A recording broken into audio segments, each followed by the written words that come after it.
नमस्कार, स्वागत है आप सभी का एबी बिहार न्यूज सच की तलाश सच्ची खबर में और मैं हूं आपके साथ सुप्रिया। तो आइए सबसे पहले रुख करते हैं राज्य की खबरों की तरफ। बिहार के महात्मा गांधी सेतु के जीर्णोद्धार कार्य को देश का सर्वश्रेष्ठ निर्माण कार्य माना गया है।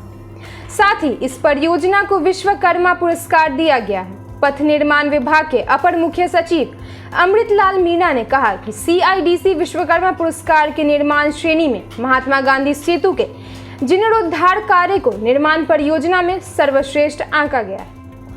सोमवार को अंतर्राष्ट्रीय महिला दिवस है। इसको लेकर दानापुर मंडल के पटना जंक्शन का संचालन पूरी तरह महिला रेल कर्मियों के द्वारा किया जाएगा। वहीं गुलजारबाग स्टेशन भी पूरी तरह महिलाओं के जिम्मे रहेगा।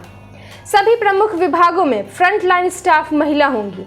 पूर्व मध्य रेलवे के CPRO राजेश कुमार के मुताबिक पटना जंक्शन पर platform TXR, ticket checking staff और RPF एवं प्लेटफॉर्म संख्या 10 पर स्थित RRI का कार्य भी महिला रेल कर्मी द्वारा ही संभाला जाएगा। वहीं बात पर्सनल में बुकिंग की जिम्मेवारी की करें तो इस काम को भी महिला रेल कर्मियों को ही सौंपा जाएगा।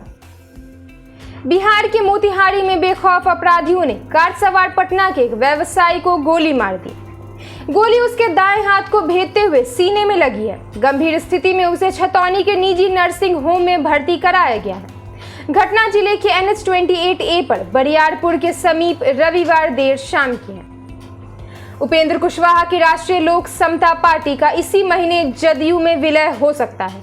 पिछले कुछ समय से सियासी गलियारों में इस विलय को लेकर चर्चा चल रही है।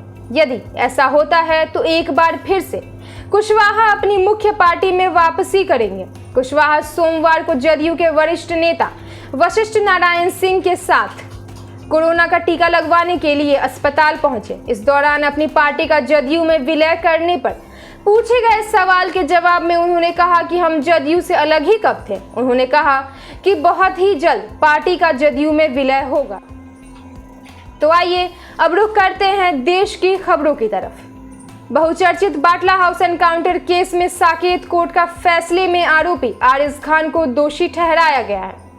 उसकी सजा पर 15 मार्च को फैसला होगा। गौरतलब है कि इससे पहले 2013 में शहजाद अहमद को सजा हो चुकी है। दोनों बटला हाउस एनकाउंटर के बीच भाग गए थे।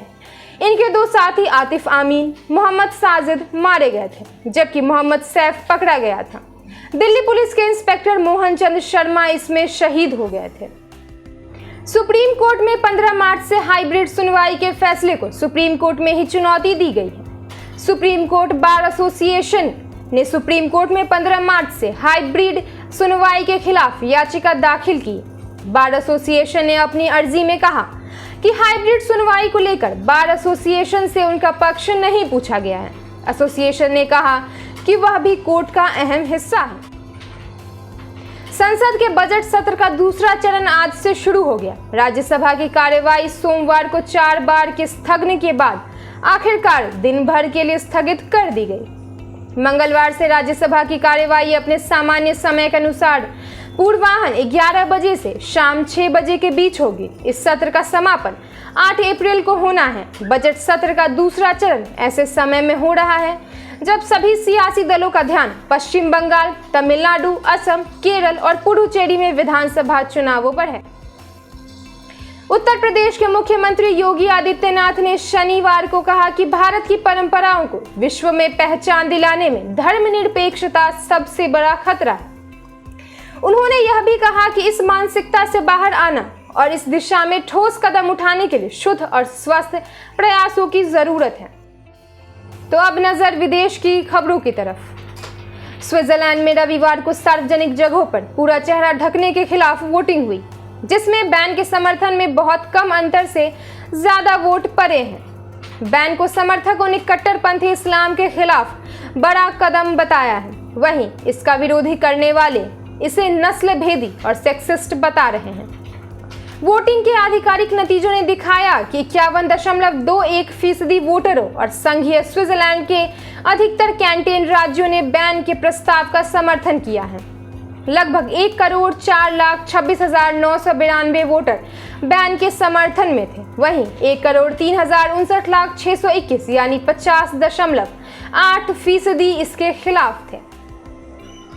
भूमध्य रेखीय अफ्रीकी देश गिनी के एक मिलिट्री कैंप में एक के बाद एक कुल 4 धमाकों की वजह से 20 लोगों की मौत हो गई है, जबकि 500 से ज्यादा लोग घायल हुए हैं।